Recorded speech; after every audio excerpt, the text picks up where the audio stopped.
In my last poll, asking you, realistically, what is your endgame TV purchase? 3,000 of you responded and 60% said, the best OLED TV you can afford. If you can believe it, there are 4 different OLED TV technologies to choose from. To start, basic WOLED, or if you enhance it with MLA, MLA WOLED, or if you enhance it with primary RGB Tandem WOLED, or try new OLED TV technology altogether, QD-OLED, but not just any QD-OLED. There's second generation, third generation, and fourth generation, all 3 of them currently available. We'll begin by explaining the differences between these different OLEDs listed, the pros and cons, and how they apply to your use case, whether it's sports, gaming, movie streaming, HDR movies, old movies, in a light-controlled room, in a bright room, or while you're lying in bed at night before you fall asleep. And speaking of a good night's sleep, we, my friends, need a serious talk. It's about getting a good night's sleep. I've spent years trying to get a good night's sleep because as a back sleeper on a CPAP machine who wakes up at 4:30 a.m. every morning to train, finding the perfect mattress has not been easy. But I've found it with the NOLA Evolution mattress. A big thank you to NOLA for sponsoring this video. Head over to nolamattress.com/stopthefomo and use my code STOPTHEFOMO for $50 off, plus 2 free pillows with any NOLA mattress. I chose the NOLA Evolution California King Luxury Firm because I wanted pressure relief, natural cooling, and back support. I've had it for a few months now. I fall asleep faster and I wake up refreshed, ready to start the day. The difference honestly is like night and day. I love how the organic cotton layer keeps me cool. Speaking of build quality, every NOLA mattress is made to order in Arizona. Foam pouring, coiling, sewing, all done in-house. It's Green Guard Gold and CertiPure US certified with no harmful chemicals or off-gassing, and yes, it's completely fiberglass free. Most importantly for me, you get a 120-day free trial, a limited lifetime warranty, and financing available. I do love my NOLA mattress, and I think you will too. Upgrade your sleep at nolamattress.com/stopthefomo. Use my code STOPTHEFOMO for $50 off, plus 2 free pillows. And staying with that theme, the best OLED TV for the bedroom would be that basic WOLED TV. That would be the LG B series and C series, Samsung S80 anything series. Breaking news, quick update. The Samsung S85F 55-inch and 65-inch may end up being a QD-OLED after all. Check out the code at the end. FXZA indicates that it could be QD-OLED, but it is dimmer than the S90F and S95F, which means it's perfectly suited for nighttime watching. You're not overpaying for extra brightness that you don't need. As far as image quality goes, this QD-OLED version of S85F and let's say the LG B series or even the Sony A75L all will look nearly identical because at lower brightnesses with just normal content, you're not pushing and taking full advantage of QD-OLED anyway. So I don't think you should choose one of these TVs based on quote-unquote the advanced technology of QD-OLED. Indistinguishable in these lighting conditions with this level of brightness. However, you should choose the TV that appeals to you based on its UI or price. Get the cheaper TV. And a big thank you to fellow TV reviewers KG and Classy who brought this to our attention. On Sony, it would be the A80L, the Bravia 8 for 2024, and Panasonic Z85 series. These all use LG's basic WOLED panel, which is perfect because it's bright enough. It doesn't need to be any brighter than it is.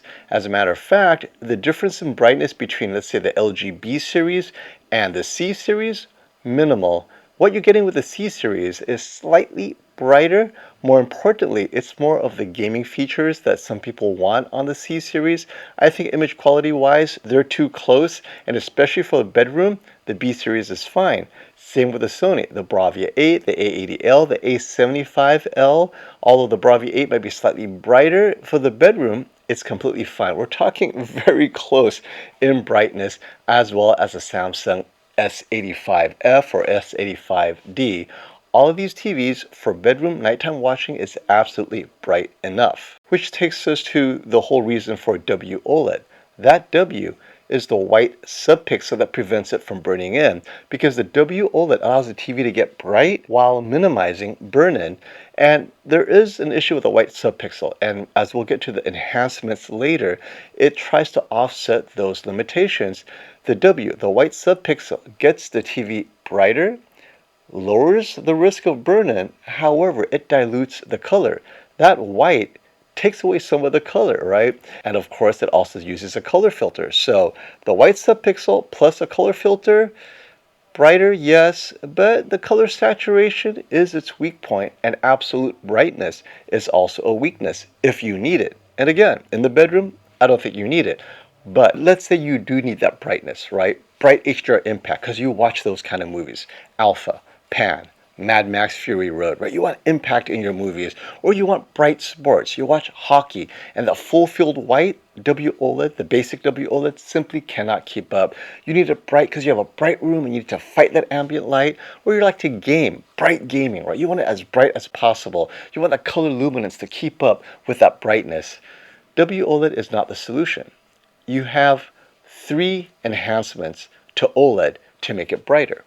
On the WOLED side, you have MLA and primary RGB Tandem OLED, and then you have this all-new OLED technology from Samsung called Quantum Dot OLED, QDOLED. QDOLED was in response to WOLED's weakness, right? QDOLED comes out and overnight, it put WOLED to shame. Brighter, color luminance, pop, HDR impact, it was all there. Suddenly, we have a new player in town. And this QDOLED was embraced by Sony as well. So Samsung and Sony TVs, their flagships, QDOLED. On the Samsung side, we're talking the S95C, S95D, S95F, the S90 series, S90C, S90D, S90F. Now, QDOLED only comes in 3 sizes: 55, 65, and 77 inch. So even though the S90 series may come in other sizes, that's not QDOLED. That's still basic WOLED. Sony only sells 55, 65, and 77 size QD-OLED sizes, and that means they're all QD-OLED. So they don't mix and match. As long as you remember, QD-OLED only comes in 3 sizes. As of this year, 2025, you'll be okay. You'll get QD-OLED, especially the flagship Samsungs. The S90 series, it's kind of a mixed bag in other regions. In the USA, it's all QD-OLED in those 3 sizes, 55, 65, and 77. But Sony, the A95K, A95L, and who knows if they'll continue with QD-OLED moving forward. Speaking of Sony TVs, what are their plans for 2025? Yes, Sony Bravia is launching something special for its 2025 TV lineup. It's happening on April 2nd. Catch our live stream right here where we cover all of the details of this launch. You won't want to miss it. See you there. But LG is just not going to roll over and say, I give up, right? Samsung, you won. Of course not. They enhanced WOLED with MLA in response. MLA is micro lens array or meta lens array, right? It's a bunch of little lenses that they put in front of WOLED to amplify, right? Make that color and brightness even more. But mostly what it did was raise the brightness. Color saturation still weak, but the brightness was there. The G3, the LG G4, the Panasonic Z series, right? They made everything brighter. The Z95A, I think Panasonic's last year TV, amazing. I loved how they implemented MLA as well.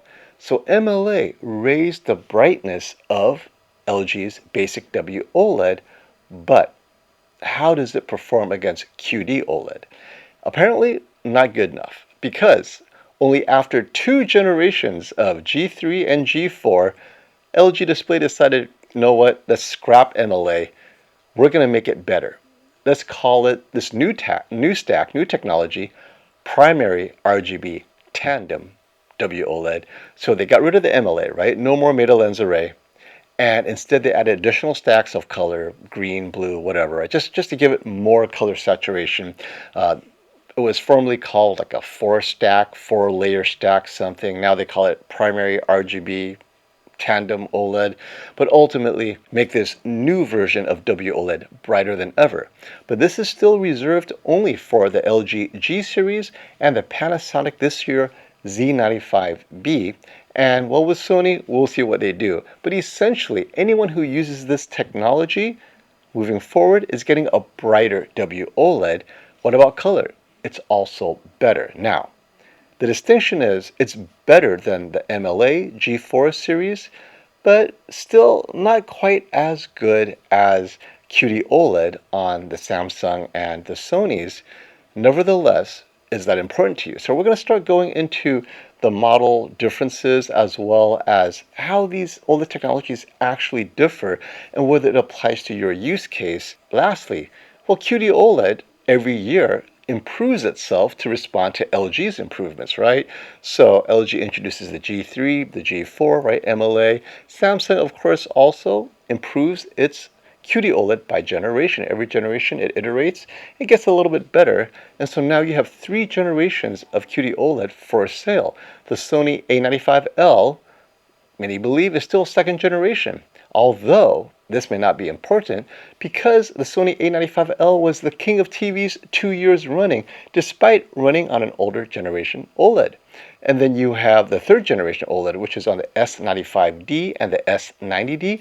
And this year we have the 2025 4th generation QD-OLED that's on the S95F and S90F. And if Sony chooses this one this year, then it'll be on the Sony, and if not, oh well. But I don't think it matters either way, because we're going to talk about how each of these TV brands implement their selected OLED technology, whether it's WOLED or QD-OLED. We already talked about basic WOLED. It is fine for light-controlled bedroom watching. You don't want it to be too vibrant, too bright anyway, right? But if you do, then you might get the Sony QD-OLED, meaning you're in the bedroom, but you still want the extra color luminance. The Sony doesn't get as aggressively bright as the Samsung.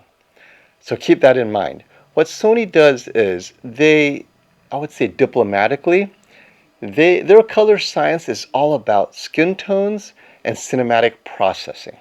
They don't care about being the brightest. They just feel that their TV should be bright enough for the content, but they're not going to set any records for sports. So if you need the brightest sports TV, do not get the Sony QD-OLED. That's not what they do. But if you want a pleasant cinematic experience, get the Sony. They get it all together, right? The color science, the motion. What they do with skin tones and the way they make their sharpness and that 3D pop, it works really well. As a matter of fact, it works so well that they won the King of TVs 2 years in a row on that alone, despite not being the brightest TV if you were to push that TV to its breaking point.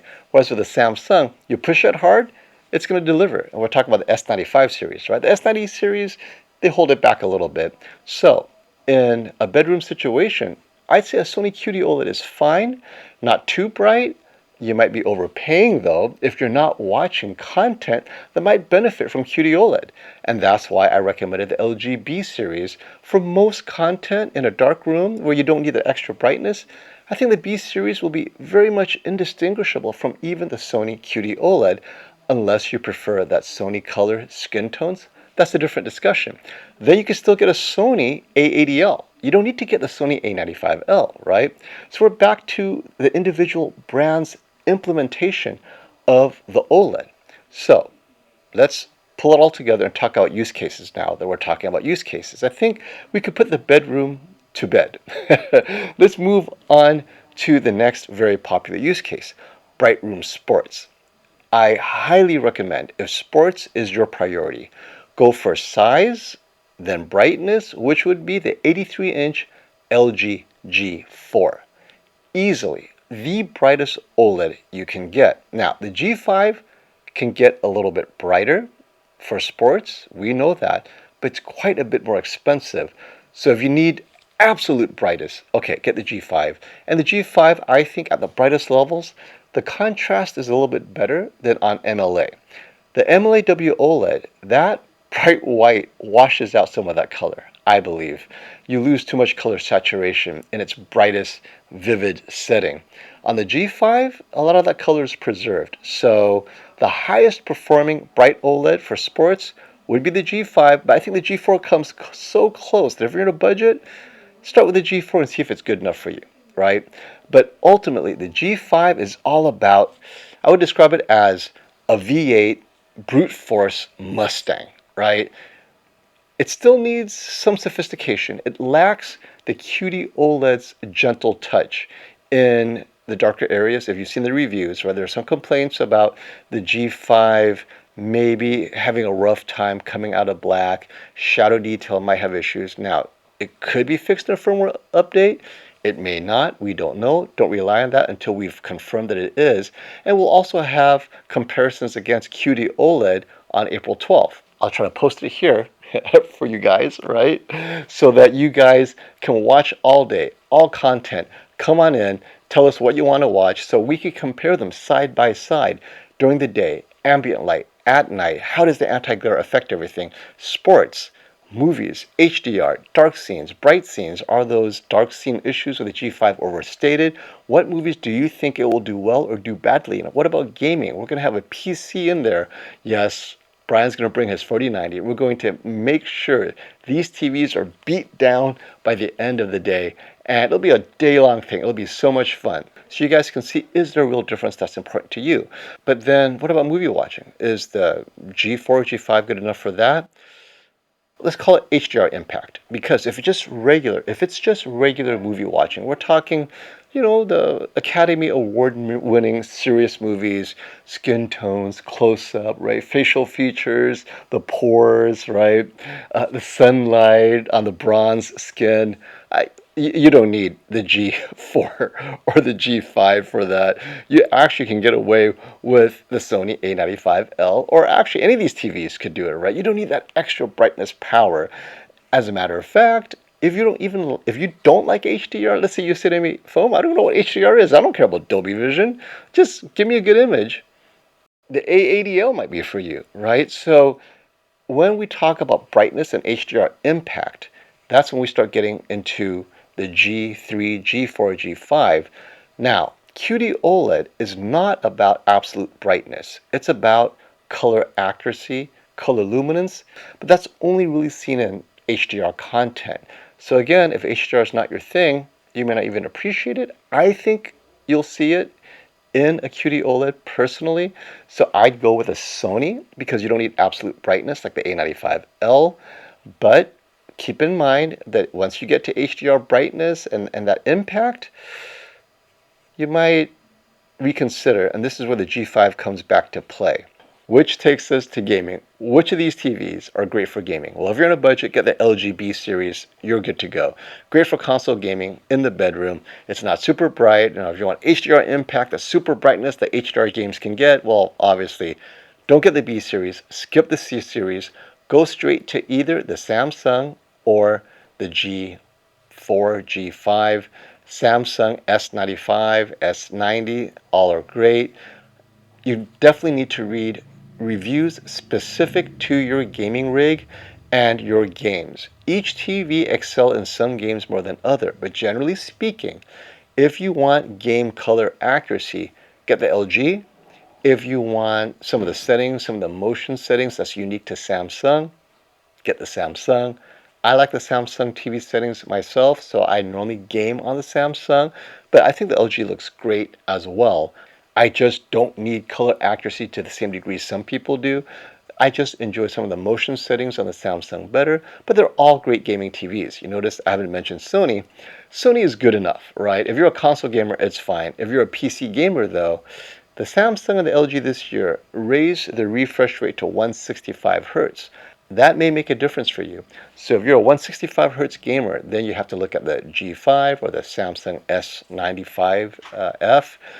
Otherwise, for gaming, I think either of those TVs will definitely satisfy. You need HGIG at its utmost, get the G5. If you don't, Samsung is an option. Now the question you may have for me is, well, FOMO, which one of these TVs would you get?